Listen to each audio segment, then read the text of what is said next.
era da immaginarlo, visto il comportamento di tante persone, mascherine anche qua pochissime, per cui era presumibile che succedesse. Per me sì, sì, è preoccupante, infatti ieri sera ho ascoltato, è preoccupante.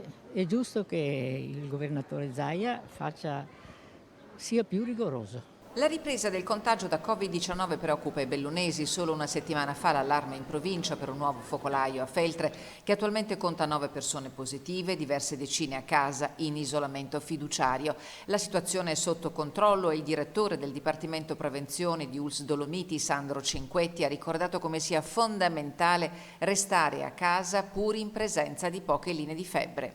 Il presidente Zaia oggi ha anticipato che lunedì la nuova ordinanza sarà volta a dare maggiori poteri ai medici. La ripresa del contagio in Veneto preoccupa? No, direi di no.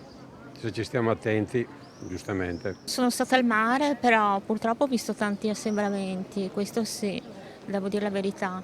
Però penso che se tutti ci rispettiamo non ci sia alcun problema. Secondo me è un caso eccezionale, è uno che non ha tenuto conto di un minimo di ragione, cioè non ha ragionato proprio. Ti dicono che sei positivo e vai da incontri di lavoro dopo, fai una festa, eccetera. È un suicidio in diretta praticamente. Preoccupa, sì, preoccupano le eventuali restrizioni che Zaia giustamente farà. Speriamo in bene.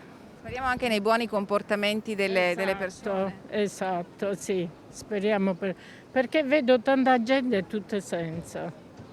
Se ne fregano.